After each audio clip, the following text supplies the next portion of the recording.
Okay, நம்ம last வீடியோவில் என்ன பார்த்தோம் அப்படின்னு பார்த்தீங்கன்னா HCO3 மைனஸோட ஃபர்ஸ்ட் பஃபர் சிஸ்டம் பார்த்தோம். ஸோ அதையும் வந்து நம்ம கொஞ்சம் பாதி தான் பார்த்துருக்கோம். ஆக்சுவலாக நான் என்ன மெயினாக கான்செப்ட் சொன்னேன் அப்படின்னா வந்து எவ்வளோ வந்து HCO3 மைனஸ் வந்து ஃபில்டர் ஆகுதோ அவ்வளோ HCO3 மைனஸ் வந்து H+ஓட சேர்ந்து திரும்பி ரீஅப்சர்வ் ஆகிடணும் அப்படின்னு சொல்லி பார்த்தோம். லைக் நான் வந்து லாஸ்ட் வீடியோவில் என்ன சொன்னேன்னா 4320 HCO3 மைனஸ் வந்து நம்ம அந்த அயான்ஸ் வந்து நம்ம யூரினில் வந்து ஒரு நாளைக்கு வந்து இருக்கும், ஒரு நாளைக்கு வந்து ஃபில்டர் ஆகிருக்கும். ஸோ அதை வந்து திரும்பியும் ரீஅப்சர்வ் பண்ணுறதுக்கு அதே 4320 H+ அயான்ஸ் வந்து லியூமனில் ரிலீஸ் ஆகிட்டு HCO3 மைனஸோட சேர்ந்து ரீஅப்சார்ப்ஷனுக்கு ஹெல்ப் பண்ணும் அப்படின்னு சொல்லி பார்த்தோம். ஸோ அந்த மாதிரி பார்க்கும்போது ஒரு கான்செப்ட் இங்கே இன்னொரு கான்செப்ட் சொல்ல விரும்புகிறேன். ஆக்சுவலாக என்னென்னா வந்து இப்படி H+ அயான்ஸ் வந்து ரிலீஸ் ஆகுது இல்லையா? ஸோ அந்த மாதிரி ரிலீஸ் ஆகும்போது இங்கே வந்து ஒரு ஆன்டிபோட் டிரான்ஸ்போர்ட்டர் தான் இருக்குது. ஸோ அந்த டிரான்ஸ்போர்ட்டர் வழியாக தான் வந்து H+ அயான்ஸ் வந்து ரிலீஸ் ஆகணும். ஸோ ஒரு அயான் உள்ளே போகுது அப்படின்னா வந்து ஒரு அயான் வந்து லியூமனுக்கு போகுதுன்னா இன்னொரு அயான் வந்து நம்மளுக்கு வந்து செல்லுக்குள்ளே போகணும். அதுதான் வந்து ஆன்டிபோட். ஸோ அப்போது அந்த இடத்துல வந்து பார்த்திங்கன்னா சோடியம் இருக்கணும். ஸோ H+ அயான் வந்து லியூமனுக்கு போகுதுன்னா சோடியம் அயான் வந்து ரீஅப்சர்வ் ஆகணும். அந்த ஒரு கான்செப்ட் இருக்குது இந்த இடத்துல. ஸோ இங்கே என்ன நடக்குது, இங்கே ஒரு HCO3 மைனஸ் வந்திருக்குன்னா இங்கேருந்து ஒரு H+ அயான் வந்து வெளில போகும்போது இங்கே இருக்கிற சோடியம் வந்து உள்ளே போயிடும். ஓகேவா? ஸோ அப்போ இங்கே இருக்கிற H+ அயான் HCO3 மைனஸ் ரெண்டும் ஃபியூஸ் ஆகிட்டு கார்பானிக் அனைட்ரேஸ் என்சைம்னால H2CO3 மாறும். இந்த H2CO3 திரும்பியும் வந்து H2O வாட்டராக மாறும் with the help of carbonic anhydrase. So இந்த H2O CO2 வந்து பார்த்திங்கன்னா ஈஸியாக வந்து டிஃப்யூசிபிள். ஸோ திரும்பியும் ரீஅப்சர்வ் ஆகிடும். எதுக்குள்ளேனா செல்லுக்குள்ளே போயிட்டு திரும்பியும் வந்து ரிவர்ஸாக நடக்கும். இங்கே வந்து எப்படி நடக்குது, இப்படி நடக்குதா? ஸோ அங்கே போனதுக்கப்புறமா H2O CO2 ரெண்டும் சேர்ந்து H2CO3 ஆகும். H2CO3 வந்து திரும்பி H+ HCO3 மைனஸாகவும் உள்ளே நடக்கும். ஸோ உள்ளுக்குள்ளே இப்போ என்ன இருக்குது, H+ இருக்குது, HCO3 மைனஸ் ஃப்ரீயாக சுற்றிட்டு இருக்குது. கரெக்டாக? ஸோ இந்த ஃப்ரீயாக இருக்கிற H+ அயான் என்ன ஆகும், திரும்பியும் இன்னொரு HCO3 மைனஸை ஃபியூஸ் ஆகிறதுக்கு அங்கே இருக்கிற H+ அயான் வெளில போயிடும். ஓகேவா? ஸோ மிச்சம் இருக்கிறது என்ன, HCO3 மைனஸ் மட்டும்தான் இருக்கும் மிச்சம் இருக்கிறது. ஸோ இந்த HCO3 மைனஸ் என்ன பண்ணும் அப்படின்னு பார்த்தீங்கன்னா ஆல்ரெடி ஒரு H+ உள்ளே போகுதுன்னா ஒரு சோடியம் உள்ளே வரும். கரெக்டாக? வெளில போகுதுன்னா ஒரு சோடியம் உள்ளே வரும். கரெக்டாக? ஸோ அந்த சோடியத்தோட சேர்ந்து இந்த HCO3 மைனஸும் ஃபியூஸ் ஆகிடும். ஃபியூஸ் ஆகிட்டு நம்மளுக்கு என்ன ஆகும் அப்படின்னு பார்த்தீங்கன்னா நம்மளுக்கு வந்து பிளட்டுக்குள்ளே ரீஅப்சர்வ் ஆகிடும். ஓகேவா? ஸோ இப்படி தான் வந்து HCO3 மைனஸோட ப்ரீஃப் எக்ஸ்ப்ளனேஷன். என்ன ஆகுது, ஒரு HCO3 மைனஸ் லியூமன் சைடில் இருக்குன்னா ஒரு H+ அயான் வந்து வெளியில் போயிட்டு அந்த HCO3 மைனஸோட சேர்ந்து செல்லுக்குள்ளே வரணும். ஸோ அப்போ வந்து அந்த H+ அயான் லியூமனுக்கு போகிறதுக்கே ஒரு சோடியம் வந்து ரீஅப்சர்வ் ஆகணும். ஏன்னா அங்கே இருக்கிற அங்கே இருக்கிற டிரான்ஸ்போர்ட்டர் வந்து ஆன்டிபோட்டின் நேச்சர். ஸோ ஒரு H+ அயான் வெளில போகணுன்னா ஒரு சோடியம் உள்ளே வரும். ஸோ ஒரு சோடியம் உள்ளே வந்துருச்சு. பட் ஆனால் அது வந்து பிளட்டுக்குள்ளே போக மாட்டேங்குது. ஏன்னா அந்த பிளட்டுக்குள்ளே போகணுன்னா அங்கேயும் வந்து ஒரு HCO3 மைனஸ் தேவை. ஸோ அப்போ என்ன நடக்குது, இந்த H+ இந்த HCO3 மைனஸ் ரெண்டும் ஃபியூஸ் ஆகிட்டு நம்மளுக்கு வந்து H2CO3 வந்து H2O CO2 பிரேக் ஆகிட்டு திரும்பியும் வந்து அது ஈஸியாக டிஃப்யூஸ் ஆகிறதுனால செல்லுக்குள்ளே போயிட்டு அதுக்கப்புறமா H2CO3 மாறி அந்த H2CO3 அகெயின் வந்து H+ அண்ட் HCO3 மைனஸாக மாறும். ஸோ அப்போது வந்து அங்கே ரிலீஸ் ஆன HCO3 மைனஸ் வழியாக ரெண்டும் சேர்ந்து பிளட்டுக்குள்ளே டிஃப்யூஸ் ஆகிடும், பிளட்டுக்குள்ளே போயிடும் டிரான்ஸ்போர்ட்டர் வழியாக. ஸோ இதுதான் வந்து ப்ரீஃப் எக்ஸ்ப்ளனேஷன். இப்படி தான் வந்து 4320 HCO3 மைனஸ் அயான்ஸ்க்கும் இப்படி தான் நடக்கும். ஸோ அது மட்டும் இல்லாமல் நான் ஆல்ரெடி சொல்லியிருந்தேன் 4320 H+ அயான்ஸ் மட்டும் இல்லாமல் இங்கே வந்து பார்த்திங்கன்னா 80 H+ அயான்ஸ் லைக் எக்ஸஸாக வந்து நம்மளுக்கு வந்து எதில் போய் ரிலீஸ் ஆகும், இங்கே இருக்கிற டியூபுலர் லியூமனில் வந்து ரிலீஸ் ஆகுது. கரெக்டாக? ஸோ அங்கேயும் வந்து என்ன ஆகும் அப்படின்னு பார்த்திங்கன்னா இந்த H+ அயான்ஸ் இந்த ஃப்ரீயாக வந்து 80 H+ அயான்ஸ் ரிலீஸ் ஆகுது இல்லையா, அந்த H+ அயான்ஸை வந்து கேரி அவுட் பண்ணி அது வந்து யூரியனுக்கு கொண்டு போகிறதுக்கு இன்னொரு 2 பஃபர் தேவை. ஸோ அந்த 2 பஃபர் தான் வந்து என்னென்ன பஃபர் அப்படின்னு பார்த்திங்கன்னா phosphate buffer and ammonium buffer. ஓகேவா? ஸோ இந்த ஃபாஸ்ஃபேட் பஃபர் அப்படின்னு பார்த்திங்கன்னா வந்து டைசோடியம் ஹைட்ரோஜன் ஃபாஸ்ஃபேட் இருக்கும். இந்த டைசோடியம் ஹைட்ரோஜன் ஃபாஸ்ஃபேட் வந்து பார்த்திங்கன்னா வந்து குளோமருலஸ்லேருந்து ஃபில்டர் ஆகும். ஓகேவா? ஸோ அந்த குளோமருலஸ்லேருந்து ஃபில்டர் ஆகும்போது இங்கே இருக்கிற ஒரு சோடியம் வந்து பார்த்திங்கன்னா வந்து உள்ளே போகும். அப்போ என்ன ஆகுது, ஒரு சோடியம் உள்ளே போகணுன்னா நான் ஆல்ரெடி இங்கே என்ன சொல்லியிருக்கேன், ஒரு H+ அயான் வந்து இங்கே ரிலீஸ் ஆகணும். கரெக்டாக? ஸோ ஒரு சோடியம் உள்ளே போகும்போது ஒரு H+ அயான் ரிலீஸ் ஆகும். அந்த H+ அயான் என்ன பண்ணும் அப்படின்னு பார்த்திங்கன்னா வந்து இந்த பஃபரோட சேர்ந்துடும். ஸோ இந்த பஃபரோட சேரும்போது இந்த H+ அயான் யார் கேரி பண்ணுறா, இப்போது இந்த சோடியம் ஹைட்ரோஜன் ஃபாஸ்ஃபேட் வந்து இந்த H+-ஐ வந்து கேரி அவுட் பண்ணி யூரினில் ரிலீஸ் பண்ணிடுது. ஓகேவா? ஸோ இந்த H+ அயான்ஸ் எல்லாமே வந்து ஈஸியாக டிஃப்யூசிபிள். ஓகேவா? ஸோ அந்த மாதிரி வரும்போது இது அன்அயனைஸ்டு ஃபார்ம்னால திரும்பியும் வந்து ரீஅப்சார்ப் ஆகிற கெப்பாசிட்டி இருக்குது. ஸோ அந்த மாதிரி ஆகாமல் இதோட ஃபியூஸ் ஆகிட்டு அயனைஸ்டு ஃபார்மாக மாறிடும். இந்த அயனைஸ்டு ஃபார்ம் வந்து மெம்பரெயினில் ரீஅப்சர்ப் ஆகாது. ஸோ மெம்பரெயினில் ரீஅப்சர்ப் ஆகாததுனால இது என்ன ஆகும், அப்படியே வந்து யூரினில் வந்து எக்ஸ்க்ரீட் ஆகிடும். ஸோ நம்மளுக்கும் தேவை என்னென்னா வந்து எக்ஸஸ் H+ அயான்ஸ் எல்லாத்தையும் வந்து வெளியில் தள்ளி விட்டு நம்மளுக்கு வந்து எக்ஸ்க்ரீட் ஆகணும். அதுதான் நம்மளுக்கு தேவை. ஸோ அந்த H+ அயான்ஸை வந்து அயனைஸ்டு ஃபார்முக்கு கொண்டு போகிறதுக்கு இந்த பஃபர்ஸ்லாம் தேவைப்படுது. அதுதான் ஃபாஸ்ஃபேட் பஃபர். இது வந்து அயனைஸ்டு ஃபார்மாக மாறி நம்மளுக்கு யூரினில் எக்ஸ்க்ரீட் ஆகிடும். அதே மாதிரி தான் வந்து NH3 அமோனியம் அயான்ஸும் இந்த NH3 வந்து என்ன பண்ணும் அப்படின்னு பார்த்திங்கன்னா எக்ஸஸ் H+ அயான்ஸோட சேர்ந்து NH4 மாறி அயனைஸ்டு ஃபார்மாக மாறிடும் இங்கேயும். ஸோ இந்த அயனைஸ்டு ஃபார்மாக மாறிடுனால இதுவும் வந்து யூரினில் எக்ஸ்க்ரீட் ஆகிடும். ஸோ யூரினில் எக்ஸ்க்ரீட் ஆச்சுன்னா நம்மளுக்கு வந்து யூரினோட pH வந்து கம்மி ஆகிடும். ஸோ யூஸ்வலாக நார்மலாக pH வந்து பார்த்திங்கன்னா 5 இருக்கும். இப்போ ஒருவேளை ஒரு பேஷண்ட்டுக்கு வந்து க்ரானிக்காக அசிடோசிஸ் இருக்கான், க்ரானிக்காக வந்து அசிடிக் யூரின் தான் வெளியில் வருது.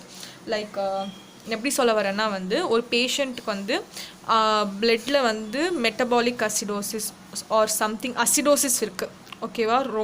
ரொம்ப நாளாக வந்து அந்த பேஷண்ட்டுக்கு வந்து அசிடோட்டிக்காக இருக்கார். ஸோ அந்த மாதிரி பேஷண்ட் வந்து ரொம்ப அசிடோட்டிக்காக இருக்கும்போது என்ன பண்ணும் அப்படின்னு பார்த்தீங்கன்னா எக்ஸஸ் H+ அயான்ஸ் இங்கே 80 தான் ரிலீஸ் ஆகணும் நார்மலாக. பட் அப்படி இல்லாமல் அதிகமாக H+ அயான்ஸ் இருக்கிறதுனால இங்கே வந்து ஒரு வேளை எக்ஸாம்பிள் நான் சொல்கிறேன் 200 H+ அயான்ஸ் வந்து ரிலீஸ் ஆகுதுன்னு வச்சுக்கோங்களேன். ஸோ அந்த 200 H+ அயான்ஸ் எல்லாத்தையும் வந்து கேரி அவுட் பண்ணி நம்மளுக்கு வந்து யூரினில் எக்ஸ்க்ரீட் பண்ண வைக்கிறது யார், இந்த அமோனியமும் இந்த ஃபாஸ்ஃபேட் பஃபர்ஸ் தான். ஸோ இது ரெண்டும் வந்து என்ன பண்ணுவோம், அதிகமாக வந்து யூரினில் வந்து அதிகமாக எக்ஸ்க்ரீட் ஆன H+ அயான்ஸை வந்து யூரினில் எக்ஸ்க்ரீட் பண்ணி விட்ரும். ஸோ எக்ஸ்க்ரீட் பண்ணி விட்ரும். நம்மளுக்கு அப்போ வந்து யூரினோட pH வந்து என்ன ஆகும், கம்மி ஆகிடும். நார்மலாக 5 இருக்க வேண்டியது ஒருவேளை யூரினில் வந்து இப்போ 3 தான் இருக்குது. ஓகேவா? அப்படி வச்சுக்கோங்க. ஸோ இப்போ நம்மளுக்கு வந்து ஒரு யூரினோட pH வந்து நம்மளுக்கு தெரியணும். ஸோ அப்போ நம்ம என்ன பண்ணுவோம் அப்படின்னு பார்த்திங்கன்னா வந்து டைட்ரபிள் அசிடிட்டி அப்படின்னு சொல்லி ஒரு கான்செப்ட் பண்ணுவோம். அது என்ன அப்படின்னு பார்த்திங்கன்னா வந்து இப்போ நான் ஒரு பேஷண்ட்டோட யூரினை வந்து எடுத்துக்கிறேன். ஸோ அந்த பேஷண்ட்டோட யூரின் எடுத்துக்கிட்டு நான் என்ன பண்ணுறேன் அப்படின்னா வந்து இந்த NaOH இருக்குது பார்த்திங்களா, இந்த சோடியம் ஹைட்ராக்சைடை வந்து ஆட் பண்ணுறேன். ஸோ ஆட் பண்ணிவிட்டு அந்த pH-ஐ வந்து நான் 7.4 வர வரைக்கும் எனக்கு யூரினோட pH தெரியாது. லைக் எக்ஸ்ன்னு வச்சுக்கோங்க, அது எவ்வளோ வேணால் இருக்கலாம், 1 2 3 எவ்வளோ வேணால் இருக்கலாம். பட் ஆனால் வந்து அந்த யூரினோட pH-ஐ வந்து நான் வந்து 7.4க்கு கொண்டு வரத்துக்கு நான் என்ன பண்ணுறேன்னா சோடியம் ஹைட்ராக்சைடை ஆட் பண்ணுறேன். ஸோ 7.4 வந்தோடனே நான் என்ன பண்ணுறேன், அந்த சோடியம் ஹைட்ராக்சைடை வந்து ஸ்டாப் பண்ணிவிட்டு இது வரைக்கும் நான் எவ்வளோ ஆட் பண்ணனோ அதை கவுண்ட் பண்ணுறேன். ஸோ எவ்வளோ அமௌண்ட் ஆஃப் சோடியம் ஹைட்ராக்சைடை நான் ஆட் பண்ணி யூரினோட pH 7.4க்கு கொண்டு வரத்துக்கு நான் எவ்வளோ ஆட் பண்ணணும் அதை வந்து கால்குலேட் பண்ணுறேன். ஸோ அப்படி கால்குலேட் பண்ணால் நம்மளுக்கு வந்து pH வந்து எவ்வளோன்னு சொல்லி கண்டுபிடிக்கலாம். ஸோ அந்த அமௌண்ட் ஆஃப் NaOH ஆட் பண்ணுறதுனால pH வந்து இவ்வளோ இருக்கலாம் அப்படின்னு சொல்லி எஸ்டிமேட் பண்ணலாம். ஸோ இதுதான் வந்து டைட்ரபிள் அசிடிட்டி. ஸோ யூரின் pH-ஐ வந்து கண்டுபிடிக்கிறதுக்கு டைட்ரபிள் அசிடிட்டி வந்து நம்ம வந்து பார்க்கலாம் அப்படின்னு சொல்கிறாங்க. பட் டைட்ரபிள் அசிடிட்டி மோஸ்ட்டாக வந்து அப்ளிகபிள் ஆகிறது ஃபாஸ்ஃபேட் பஃபர்ஸ்க்கு தான், அமோனியம் பஃபர்ஸ்க்கு அப்ளிகபிள் ஆகாது. எதனால் அப்படின்னு பார்த்திங்கன்னா வந்து சோடியம் இந்த NH4 வந்து பார்த்திங்கன்னா ஒரு பேசிக் பஃபர். ஓகேவா? பட் ஆனால் ஃபாஸ்ஃபேட் அப்படி கிடையாது, அது வந்து அசிடிக் பஃபர் தான். ஸோ வந்து நம்ம வந்து கால்குலேட் பண்ணலாம். பட் NH4க்கு இந்த டைட்ரபிள் அசிடிட்டி வந்து அப்ளை பண்ண முடியாது. நம்ம வந்து இந்த ஃபாஸ்ஃபேட்டுக்கு மட்டும்தான் அப்ளை பண்ண முடியும். ஸோ ஃபாஸ்ஃபேட் பஃபர்னால வந்து H+ அயான்ஸ் எவ்வளோன்னு சொல்லி நம்ம கண்டுபிடிக்கலாம் இந்த டைட்ரபிள் அசிடிட்டினால. ஸோ இதுதான் வந்து கான்செப்ட்டு. ஸோ இது வரைக்கும் நான் சொன்ன 3 பஃபர் கிட்னியில் இருக்கிறது நான் மெயினாக வந்து கான்சென்ட்ரேட் பண்ணுறேன். ஸோ ஃபர்ஸ்ட் ஒன் வந்து HCO3 மைனஸ் பஃபர் பற்றி சொன்னேன். அந்த HCO3 எவ்வளோ வந்து வருதோ அதே அளவுக்கு H+ அயான்ஸும் வந்து ரிலீஸ் ஆகிட்டு நம்மளுக்கு வந்து ரெண்டும் ஃபியூஸ் ஆகிட்டு திரும்பி வந்து ரீஅப்சர்வ் ஆகிடணும் அப்படின்னு சொல்லி first concept. So every time H+ ion release ஆகும்போது ஒரு சோடியம் ரீஅப்சர்வ் ஆகும். அந்த சோடியம் திரும்பியும் பிளட்டுக்குள்ளே போனோன்னா ஒரு HCO3 மைனஸ் வந்து ரீஅப்சர்வ் ஆகிடும். ஸோ அப்போ இங்கே இருக்கிற HCO3 மைனஸ் உள்ளே போயிடும் வித் அதனோட சோடியமோட சேர்ந்து வெளியில் போயிடும் அப்படின்னு சொல்லி பார்த்துட்டோம், உள்ளே போயிடும் அப்படின்னு சொல்லி பார்த்துட்டோம். ஸோ நெக்ஸ்ட் ஒன் வந்து பார்த்திங்கன்னா வந்து என்ன பார்க்குறோம் அப்படின்னு சொன்னால் ஃபாஸ்ஃபேட் பஃபர் பார்த்தேன். இந்த ஃபாஸ்ஃபேட்டும் அமோனியமும் ரெண்டும் சேர்ந்து என்ன பண்ணுது, எக்ஸஸாக இருக்கிற H+ அயான்ஸை வந்து கேரி அவுட் பண்ணி அயனைஸ்டு ஃபார்மாக மாற்றிட்டு நம்மளுக்கு வந்து யூரினில் எக்ஸ்க்ரீட் பண்ணிவிடுது. திரும்பியும் ரீஅப்சர்வ் ஆக வைக்காமல் யூரினில் வந்து எக்ஸ்க்ரீட் பண்ணுறதுக்கு நம்மளுக்கு வந்து இந்த phosphate buffer and ammonium buffer தேவை. பட் ஃபாஸ்ஃபேட் பஃபருக்கு தான் நம்மளால் வந்து டைட்ரபிள் அசிடிட்டி பண்ண முடியும். டைட்ரபிள் அசிடிட்டினா என்ன, எவ்வளோ சோடியம் ஹைட்ராக்சைடு நம்ம போடுறோம் ஸோ அந்த யூரின் வந்து 7.4க்கு வரத்துக்கு அப்படின்னு சொல்லி பார்க்க போகிறோம். ஸோ அந்த அமௌண்ட் ஆஃப் NaOHஐ வந்து கால்குலேட் பண்ணி நம்ம யூரினோட pHஐ வந்து எஸ்டிமேட் பண்ணுவோம். ஸோ அதை வச்சு நம்மளுக்கு வந்து யூரின் அந்த பேஷண்ட் வந்து அசிடிக்காக இருக்காரா இல்லை வந்து பேசிக் யூரின் வந்து லைக் நார்மல் யூரின் pH தான் வருதா அப்படின்னு சொல்லி பார்க்கலாம். ஸோ அதுக்கப்புறமா இதுதான் வந்து 3 பஃபரிங் சிஸ்டம் அண்ட் டைட்ரபிள் அசிடிட்டி. அதுக்கப்புறமா வந்து பார்த்திங்கன்னா வந்து ஒரே ஒரு கான்செப்ட் ஆனியான் கேப். இந்த ஆனியான் கேப் அப்படின்னா வந்து என்னென்னா நம்மளோட பாடியில் வந்து எவ்வளோ பாசிட்டிவ் அயான்ஸ் இருக்கோ அதே நெகட்டிவ் அயான்ஸ் தான் இருக்கும், ரெண்டும் ஈக்குவலாக தான் இருக்கும். ஓகேவா, கேப் இருக்காது. பட் நம்ம விஷுவலாக பார்க்கும்போது லைக் இப்போ நம்ம வந்து கால்குலேட் பண்ணும்போது சில ஆனியான் வந்து நம்ம மிஸ் பண்ணிவிடுவோம், மெஷர் பண்ண முடியாமல் மிஸ் பண்ணிவிடுவோம். ஸோ அதனால் நம்மளுக்கு வந்து ஸ்லைட்டாக வந்து என்ன வரும் அப்படின்னு பார்த்திங்கன்னா ஒரு ஆனியான் கேப் மாதிரி வரும். ஸோ இப்போ வந்து லைக் நான் என்ன சொல்கிறேன்னா வந்து பாசிட்டிவ் அயான்ஸ் இருக்குது, சோடியம், பொட்டாசியம், அன்மெஷர்டு கேட்டயான்ஸ். அதே மாதிரி இங்கே வந்து குளோரின், HCO3 மைனஸ், அதே மாதிரி அன்மெஷர்டு ஆனியான்ஸ். இது ரெண்டும் ஈக்குவலாக இருக்கணும்.